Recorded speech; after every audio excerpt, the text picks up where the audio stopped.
DNA में हमारा अगला विश्लेषण बहुत खास है। आज इस खबर के लिए ही मैंने ये खास टाई पहनी है जो इस वक्त आप देख सकते हैं। इस टाई पर एक व्हाइट टाइगर बना हुआ है। इस टाई का मकसद आप लोगों को भारत का व्हाइट मैजिक कहलाने वाले सफेद बाघों के प्रति जागरूक करना है। ये आप देख सकते हैं, ये टाई मैं खास तौर पर इसीलिए पहनकर आया हूं। हमारा मानना है नेताओं, फिल्मी सितारों और उद्योगपतियों के बारे में जानकारियां रखने के साथ साथ हमें भारत की पहचान कहलाने वाले जीव जंतुओं और दूसरी महत्वपूर्ण चीजों के बारे में भी पता होना चाहिए, और व्हाइट टाइगर एक ऐसा ही जानवर है। आपने अक्सर इंसानों के पलायन के बारे में कई बार सुना होगा। जब कोई शहर या मोहल्ला हिंसा या अन्य कारणों की वजह से रहने लायक नहीं रह जाता तो वहां बसे इंसान पलायन कर जाते हैं, और जब पलायन कर चुके लोगों को वापस उसी जगह बसाने की कोशिश की जाती है तो उसे घर वापसी भी कहा जाता है। लेकिन आज हम डीएनए में इंसानों की नहीं बल्कि जानवरों की घर वापसी का विश्लेषण करेंगे। यह एक ऐसे जानवर की घर वापसी है जिसे दुनिया का सबसे खूबसूरत जानवर भी कहा जाता है। इस जानवर का नाम है व्हाइट टाइगर यानी सफेद बाघ। मध्य प्रदेश के रीवा में दुनिया की पहली व्हाइट टाइगर सफारी शुरू करके जंगलों से विलुप्त हो चुके सफेद बाघों को उनके प्राकृतिक माहौल में बसाने की कोशिश अब की जा रही है। आज से करीब 65 वर्ष पहले भारत में पाए जाने वाले सफेद बाघ शिकार की वजह से अपने घर यानी जंगलों से विस्थापित हो गए थे, और तब से लेकर अब तक दुनिया भर में सफेद बाघ इंसानों के संरक्षण में पाले जाते हैं, जंगलों में नहीं। आपको जानकर हैरानी होगी कि दुनिया में आखिरी बार किसी सफेद बाघ को जंगल में वर्ष 1958 में देखा गया था। इस वक्त पूरी दुनिया में करीब 200 व्हाइट टाइगर्स यानी सफेद बाघ हैं, और ये सभी इंसानों की कैद में हैं। व्हाइट टाइगर्स को भी रॉयल बंगाल टाइगर्स का ही वंशज माना जाता है, लेकिन जेनेटिक म्यूटेशन यानी जीन्स में बदलाव की वजह से व्हाइट टाइगर्स की त्वचा सफेद रंग की होती है। व्हाइट टाइगर शुद्ध रूप से भारतीय बाघ है। जरूरत से ज्यादा शिकार की वजह से व्हाइट टाइगर्स असम, पश्चिम बंगाल और रीवा के जंगलों से गायब हो गए। सफेद बाघ के बारे में दर्ज की गई सबसे पुरानी जानकारी सन 1561 में अकबरनामा से हासिल की गई एक पेंटिंग में मिलती है। आपको बता दें कि अकबरनामा मुगल बादशाह अकबर के दौर के बारे में जानकारी देने वाली सबसे प्रमाणिक किताब है। इसमें अकबर को 2 सफेद बाघों का शिकार करते हुए दिखाया गया है। यानी राजा महाराजाओं और अंग्रेजों के शिकार के शौक की वजह से भारत में सफेद बाघ लगभग लुप्त हो गए। 25 मई 1951 को रीवा के महाराजा मार्तंड सिंह एक बाघिन का शिकार करने के लिए निकले थे। इस बाघिन के साथ उसके 3 शावक यानी बच्चे भी थे, जिनमें से एक का रंग सफेद था। उस वक्त ये मान्यता थी कि अगर किसी बाघिन का शिकार किया जाए तो उसके साथ बच्चों को भी मार दिया जाना चाहिए। मार्तंड सिंह ने 2 बच्चों को तो मार डाला, लेकिन सफेद बाघ वहां से भाग गया। 2 दिन बाद इस सफेद बाघ को पकड़ा गया, लेकिन राजा ने उसे न मारने का फैसला किया। राजा मार्तंड सिंह ने बाघिन के सफेद रंग वाले बच्चे को मोहन कहकर पुकारना शुरू कर दिया, और गोविंदगढ़ के किले में वो उसे पालने लगे। राजा मार्तंड सिंह की यह कोशिश भारत में सफेद बाघों के संरक्षण की पहली इंसानी कोशिश थी। मोहन नाम का यह सफेद बाघ धीरे धीरे पूरी दुनिया में मशहूर हो गया।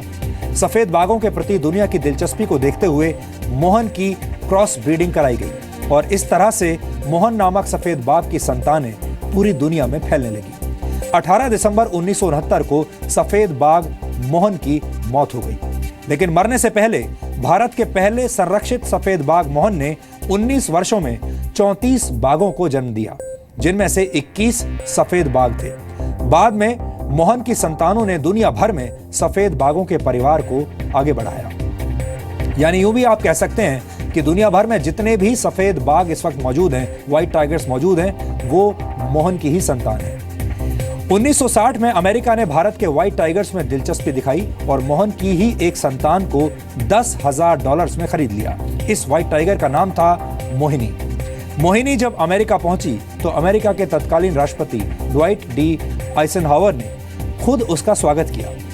1963 में रीवा के गोविंदगढ़ से ही सफेद बाघों का एक जोड़ा इंग्लैंड के ब्रिस्टल जू में भी पहुंचा। 1967 में जब यूगोस्लाविया के राष्ट्रपति मार्शल टीटो भारत आए तो उनके कार्यक्रम में सफेद बाघ के दर्शन को विशेष तौर पर जोड़ा गया। टीटो आधे घंटे तक बाड़े में कैद एक सफेद बाघ को देखते रहे थे।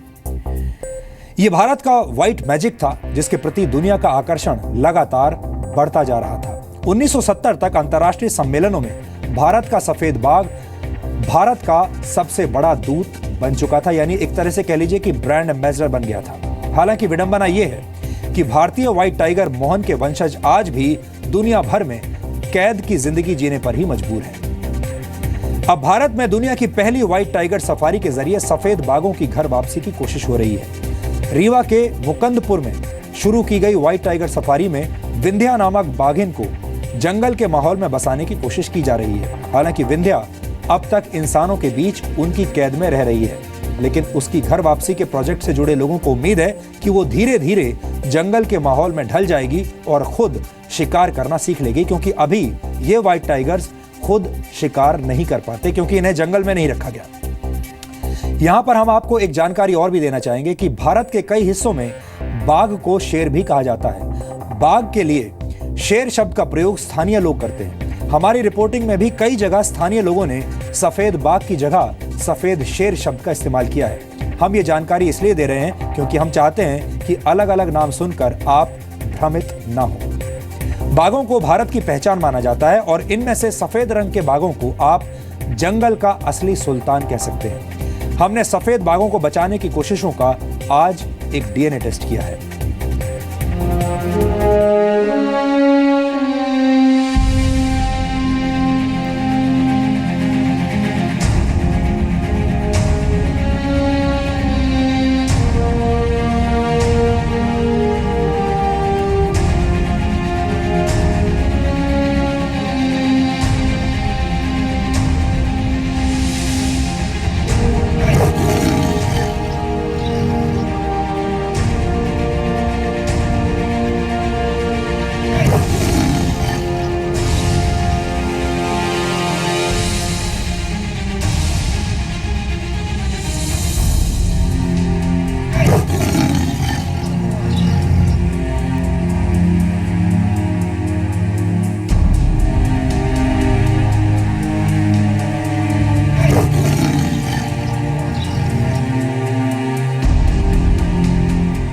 मेरे फादर की सीटी वो पहचानता था। अगर वो विसिल करते थे तो वो ऊपर देखता था और रिस्पॉन्ड करता था।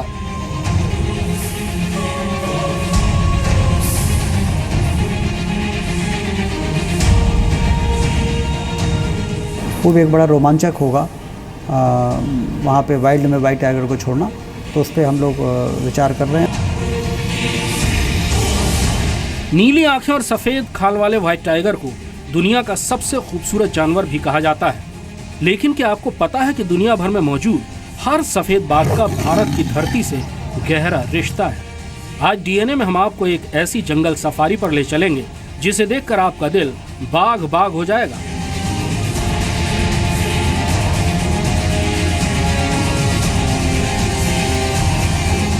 ये कहानी है टाइगरों की दुनिया के सुल्तान मोहन की। ये कहानी है जंगल की दुनिया के असली शेर खान की।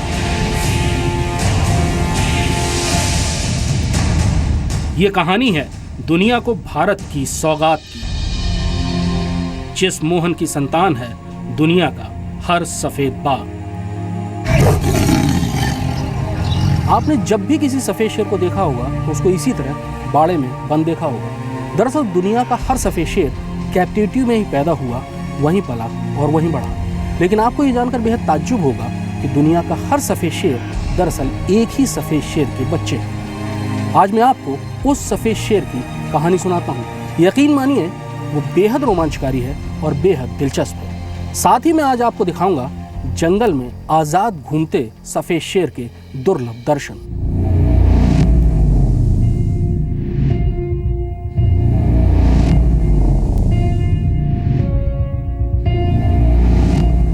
व्हाइट टाइगर एक ऐसा जानवर जिसे इंसानों ने बचाया, इंसानों ने बड़ा किया, इंसानों ने खाना खिलाया, इंसानों ने दुनिया घुमाई।